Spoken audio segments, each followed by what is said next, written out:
Calm Down TV. Calm down before we shut this down. Hit that subscribe button.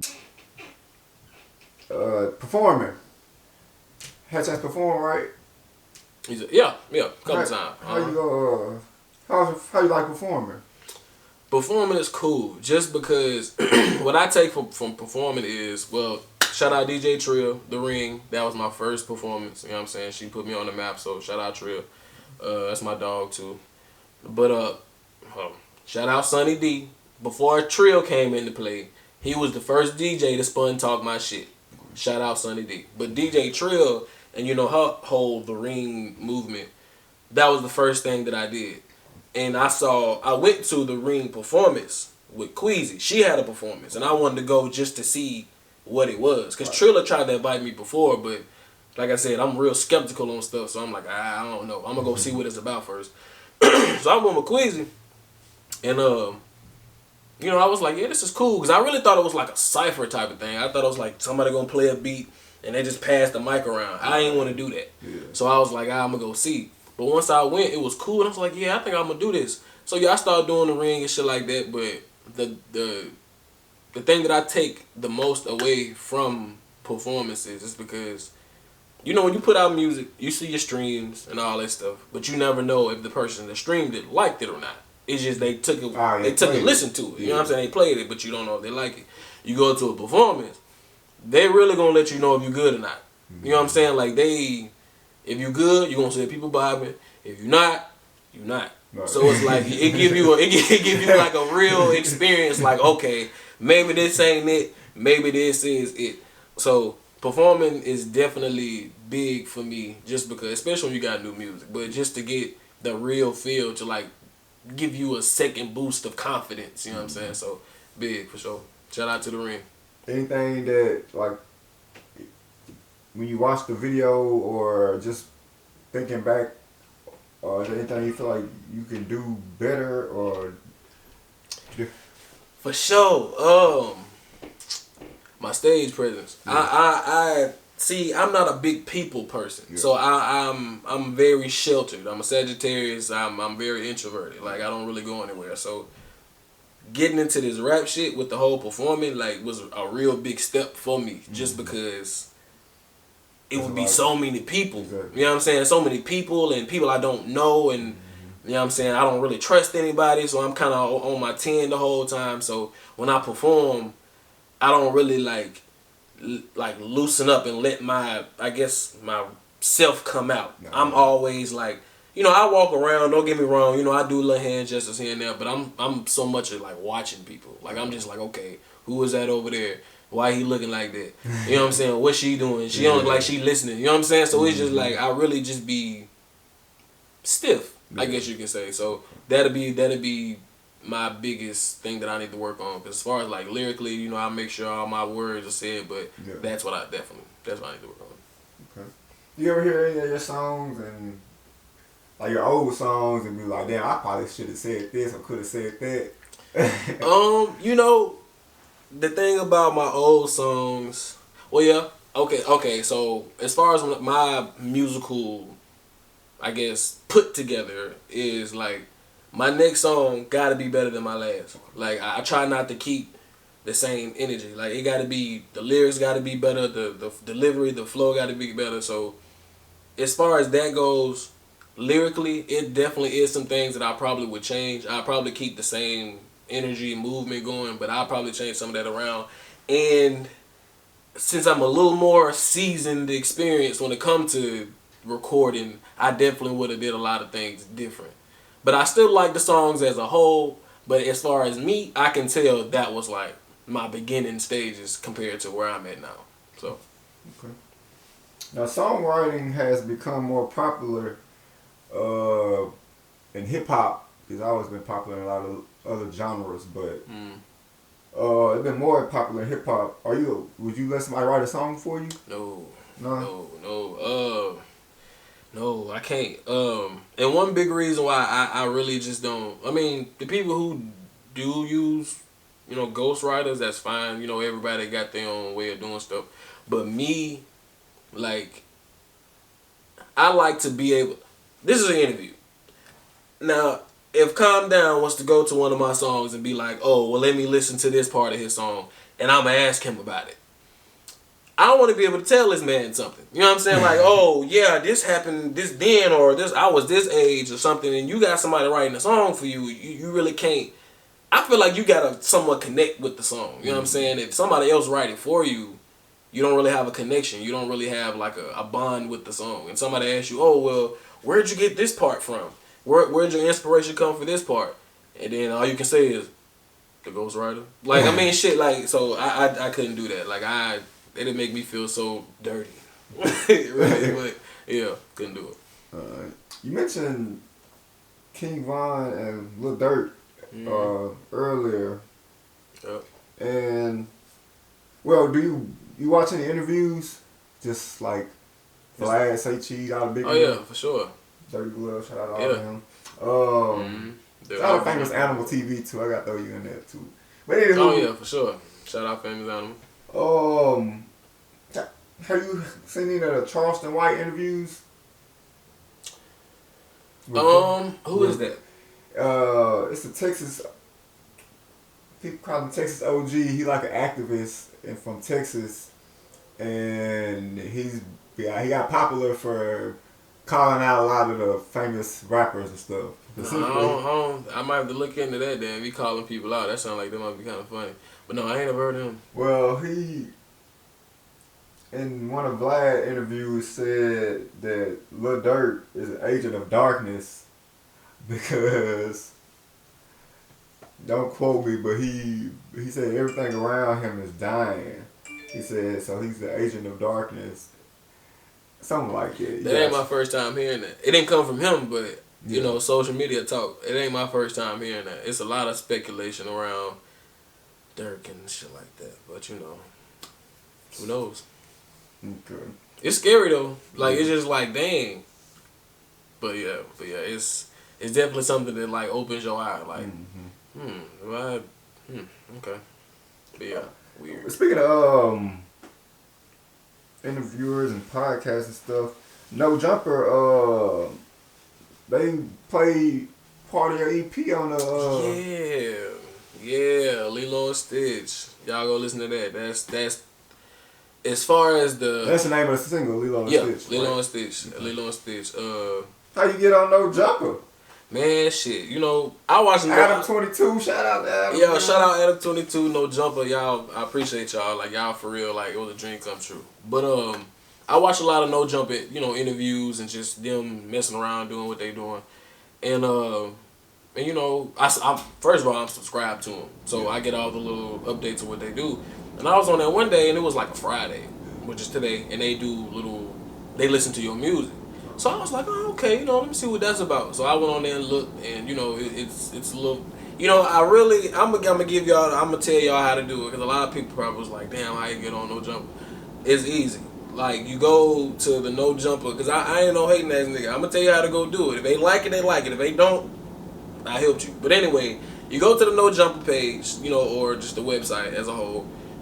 I went to the page, the Instagram page. So you click on the little link and they have like a music submission type of thing. They have like different packages that you can get from like $100, $150. I think one was expensive as hell, but they was doing a lot of shit for you in there, like putting you on their SoundCloud. Yeah. But I paid like the $150 one, so it was just like, you know, they'll air it live, they'll listen to it, give their review, and you know. The $100 was just there to listen to it. $150 you get a copy of it.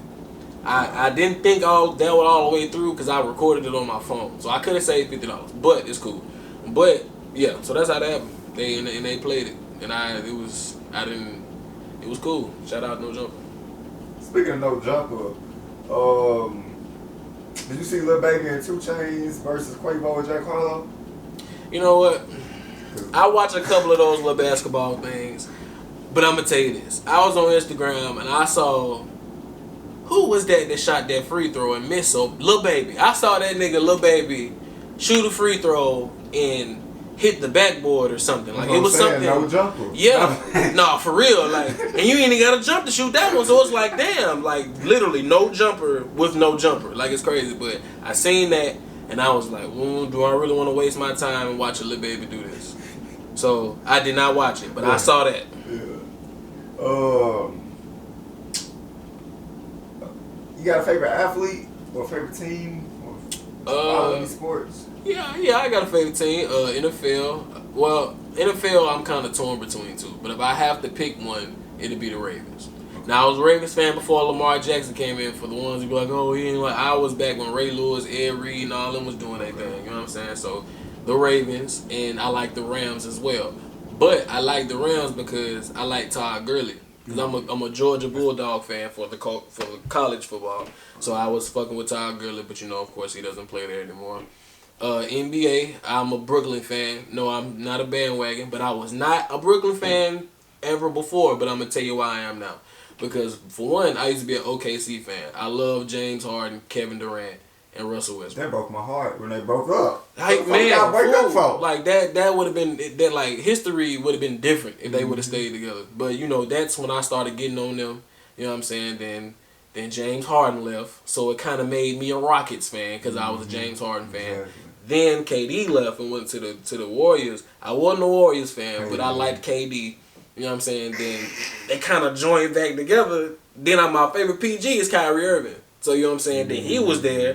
Then they all got together. So it just made sense for me to be a Brooklyn fan. So, now the way he sports you, I don't feel like it's. I feel like it's.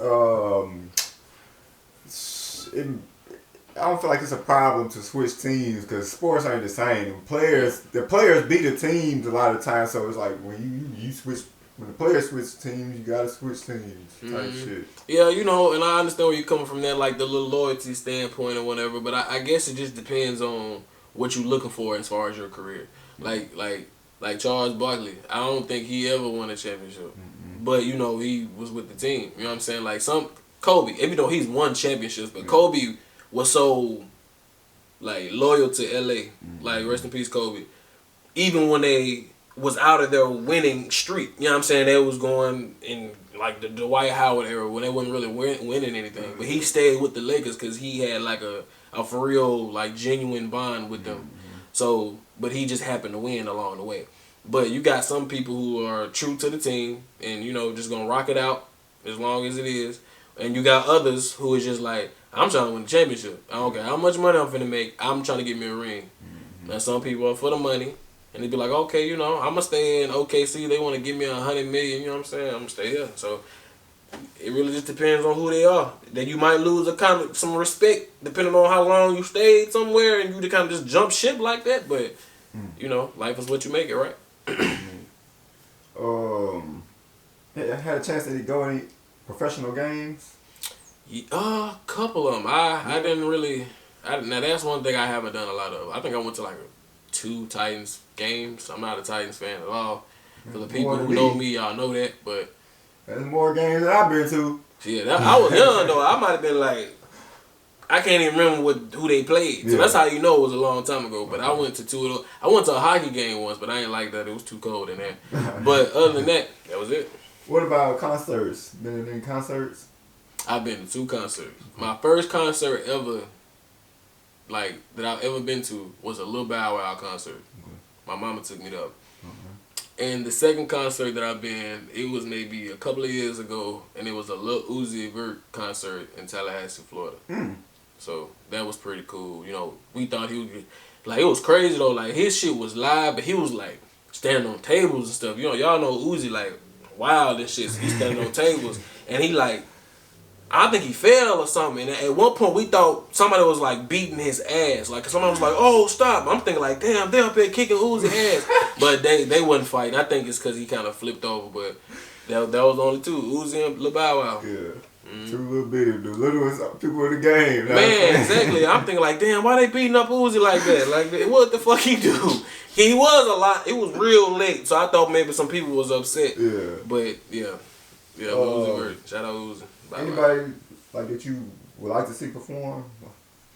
I want to see Mulatto perform. My cousin saw Mulatto maybe like a couple of weeks ago, and he said she was going crazy. So, yeah, I got to see that. You know what I'm saying? Go up there, she'll be up there throwing this shit. So I got to see Mulatto. I got to see Mulatto I'm trying to think. boy. I'm trying to think of like men. So you know, actual like rappers. Yeah. But definitely Mulatto. I know I. Okay, all right, moving on. Shit, I don't know, bro. Cause That's it's so like, funny to me. cause it's like for concerts, it's like. I don't know. Yeah, you I don't can see know, her but perform, we just alright. gonna keep right. That's really what I'm going for, the performance. I want to see Mulatto, Megan Thee Stallion. So I guess y'all kind of see is more of where I'm aiming for. But yeah, that's pretty. Cause I go to a performance. I'm not gonna be excited to see Lil Baby if I ain't gonna get to meet Lil Baby. He just on the stage and I'm 4, 5 rows back. That don't mean nothing to me. But if I can go be 3, 4 ways back from Mulatto and see her shake that ass live, then that's something to be happy about, and that's something I want to tell somebody. So, No, sure. Mulatto, goddammit, I'm ready. I hope she look at this video. like, I hope she look at this damn video. Like, I post you every day almost on my page, and I know you see it. Don't act like Out East. For people who watching this, Out East, OUTEAST. 2_0 is my Instagram name. Mulatto, I know you see that shit. You can't ignore it because I always do it. Speaking of, tell us about the 2.0. Oh man, I actually got this. I actually got it from an older cat, maybe like a year or two ago, because they kind of goes back to me being Easy Bands. Okay. So like I said, I had one point in school, like high school, when I was rapping, and I was, that was like my first go at it. So then I stopped rapping a little bit after high school, and I kind of got back into it once old boy figured out that I could like rap for real. So he was like, "Oh yeah, we're gonna go to Atlanta, we're gonna do this." So we were talking about the name. So I was like, "Yeah, Easy Bands or whatever." So he kind of asked me where I got that from, and like I said, I didn't say I'm a big NWA fan too, so I'm a big Easy E fan, and then Bands Money of course. So I was just like, Easy Money, Easy Bands or whatever. So we talked about that. And we kind of talked about how not really a lot of people call themselves Easy, but somebody already called themselves Easy. So that was kind of more of the thing for it. So I was like, okay. No, I kept the Easy at first. We dropped the bands part. And he was like, no, I dropped the bands part before I met him. It was Easy 2.0. That's what it was at one point. Mm-hmm. So he was asking about the Easy part, and then that's what we came to, that was already somebody's name. So he was just like, why don't you just do 2.0? And he was like, where you get 2.0 from? And I was like, well, like I said, I used to rap once before, but I didn't take it as seriously as I take it now. So, like I said, I was first starting on SoundCloud. And after I stopped rapping and chose to come back to start rapping again, I deleted all my music off of there. Like, to this day, I cannot tell y'all what was on there because it's been so long. So I'm like, nah, we finna start over. We're gonna start fresh. This is my second coming. Like, this gonna be a new me, like a whole new version of me. So that's kind of where I got 2.0 from. Because, you'll see something, Remy Martin, and then you be like, Remy Martin 2.0. You think it's like 2 times as better than when they first started. So that's kind of where I got that from. A fan watching this interview, they feeling your style, your vibe, whatever. What's something you want them to search for sure? Really just my music. Because one thing that I try to like make sure that it's real big in my music is my lyricism. Because a lot of music nowadays here and a lot of different places, a lot of people don't really focus on lyricism. They focus on the beat. You know what I'm saying? How they ride the beat, which is important. Don't get me wrong. Those two things are important. But they don't really care about what they really rhyming. I consider I call it cat in the hat rhymes. You can almost know what that person's finna say next just because you've heard it before and it's the easiest thing to go to. But lyrics, like if you ever listen to my music, you like the beat, that's fine. But like really listen to what I'm saying, because I promise you, like I can, and I say this a lot on my Instagram. It's not a lot of rappers here that has a lyrical talent like I do. Like I can take a word and almost make a whole song with just rhyming words to it. That's another thing. My favorite subject in school was English, so I've always been big on words, like how to put them together, commas, semicolons, all that shit. So I'm real big on lyricism, my cadences. So I just pay attention to that, because I for real put effort and time in lyrics and making sure throw that. A lot of songs that you hear from twerking or for strip club purposes, it's not really lyrical. It's just shit that make you want to shake your ass. So a motherfucker get on there, get a nice little hard little beat, and say booty the whole time, booty, booty. But he have a little flow to it, booty, booty, booty, booty, booty. You know what I'm saying? Just do stuff like, and that's all they need. They just need something to shake their ass to. Me, with Throw That is actually like lyrical forms in it. You know what I'm saying? Like from the first verse down, I wanted somebody to like for real see themselves like in the song. Like I said, you walk up in the club, you just screaming my name, grabbing all of my search, said she happy I came. So it's like you can like see yourself walking into the club and see whatever little fly little honey chick that you got to the side, you know what I'm saying, trying to offer you a drink, which I really don't drink. I smoke more, so that's why I said I don't really drink, baby. I just puff on that Jane. You know what I'm saying? So just the lyricism. Just pay attention to what I'm saying, because I'm talking some shit. For sure. Calm down TV. Calm down before we shut this down.